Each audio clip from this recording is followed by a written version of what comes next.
This video was brought to you by Brilliant. Migration is clearly a hot topic in the EU at the moment. Migration skeptic parties are on the rise across the continent, and more than a quarter of Europeans who participated in this May's election were driven by their concerns about migration. This is in large part because the number of migrants, especially irregular migrants, has risen steeply in recent years. In 2023, for instance, the number of asylum applications reached nearly 1.2 million, the highest since the peak of the 2015 EU migration crisis. In response to these challenges, EU states vowed this May to adopt a new Migration and Asylum Pact, which is set to take effect in June of 2026. Yet despite years of negotiations aimed at reaching a consensus on the pact, some member states remain apparently dissatisfied with the final outcome. And just last week, the group leader of the New Patriots group of the European Parliament declared the EU Migration Pact dead, nearly 2 years before it's even been put into effect. So in this video, we're going to take another look at what exactly is in this pact, some of its perceived shortcomings, and whether it is indeed already dead.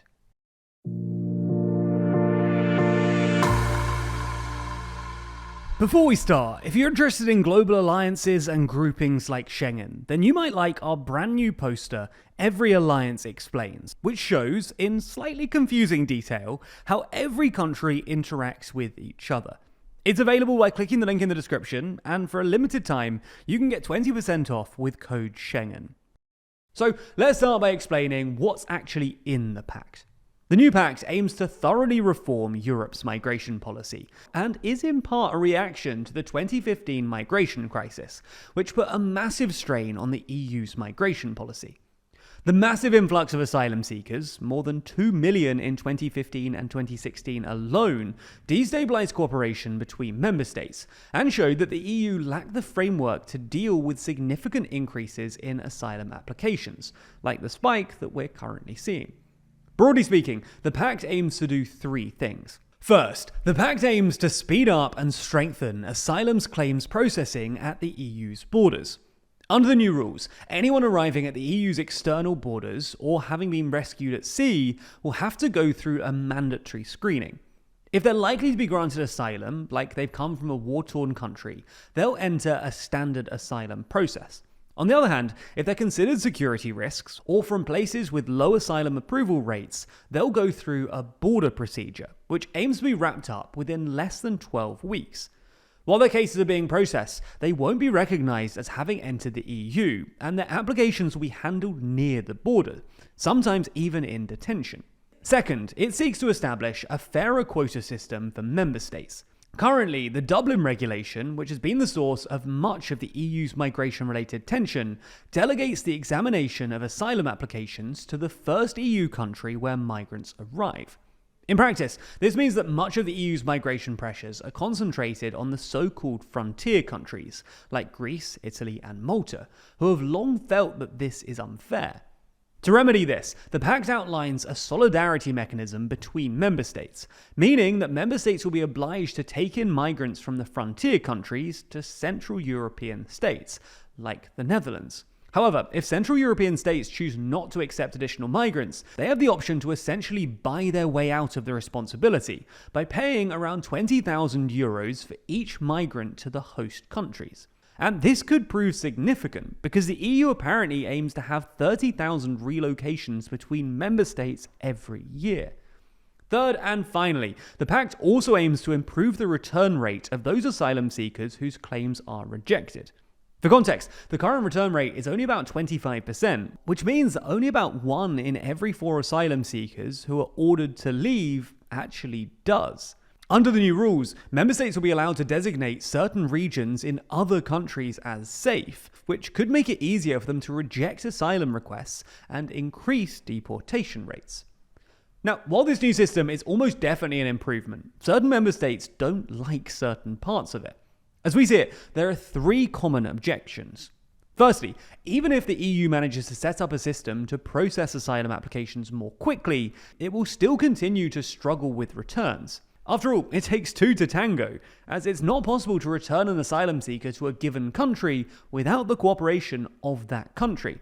But most African and Middle Eastern countries have little incentive to take back irregular migrants deported from the EU, and most lack the administrative capacity to handle it anyway. This is why certain member states are instead trying to offshore processing to non-EU countries. Italy's right-wing government has already set up such a return hub in Albania, and the German opposition, which looks overwhelmingly likely to win the next federal election, has expressed an interest in a Rwanda-style deal. Secondly, while we should note that EU leaders have set aside €2 billion for the Pact, it may just prove to be too expensive.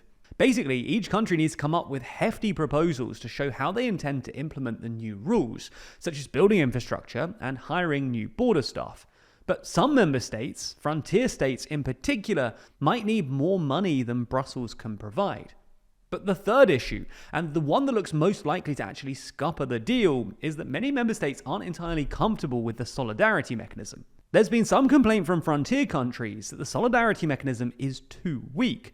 In other words, it seems likely that most other countries will just pay the €20,000 rather than take in asylum seekers. But conversely, some more Eurosceptic governments resent the idea of paying Brussels to accept asylum seekers.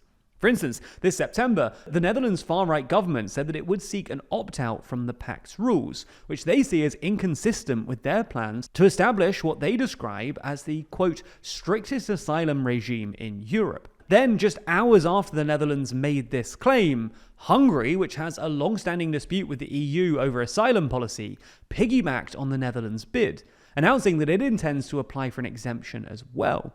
Similarly, in Poland, Prime Minister Donald Tusk said that his government has no intention of respecting the provisions of the Pact, and said that no one can force him to implement it. This came just a week after he temporarily suspended asylum rights on Poland's border with Belarus, after receiving an influx of migrants from Russia and Belarus. Meanwhile, the Polish opposition have called for a nationwide referendum on the EU Migration Pact, and said that it will start collecting the 500,000 signatures needed to force a vote.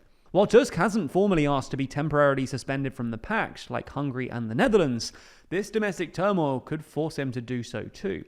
Now, this doesn't mean that the Pact is dead on arrival, not least because there's basically zero chance of the EU granting any exemptions.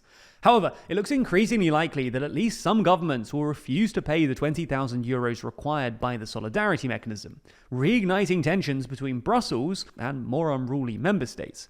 On top of that, if Poland actually does hold a referendum on the policy and a majority vote against it, then the politics of the new pact will become significantly more difficult, as tends to be the case when direct democracy is introduced into EU policy. Now, what's something that the TLDR audience have in common? Well, they're willing to learn something new every day, and while our videos are a pretty good start, a lot of the stuff we talk about can seem pretty complicated, especially when we dive into analytics and detailed data. Luckily, there's a fun and easy way to learn more, which doesn't cost thousands of dollars or take years of schooling. That's because Brilliant is the best way to learn by doing, with thousands of interactive lessons in maths, data analysis, programming, and AI. Each lesson is filled with hands-on problem solving, broken down into accessible chunks designed around your busy schedule. That means that by spending just a few minutes a day, you can accumulate new knowledge over time in an actually fun way, and you'll feel the satisfaction that comes with bettering yourself and staying ahead. For instance, perhaps you promised yourself that this year you'll learn more programming skills, but you've just not had enough time, and the year's now coming to an end. Brilliant's growing number of programming courses are a great way to build the foundations and learn real-world applications with courses on Python, essential coding elements like loops and variables, and even developing your mind to think like a programmer. To try everything Brilliant has to offer for free for a full 30 days, visit brilliant.org/TLDR or scan the QR code on screen. Or you can just click the link in the description. That way you'll also get 20% off an annual premium subscription. Thanks for your support, and thanks for watching TLDR.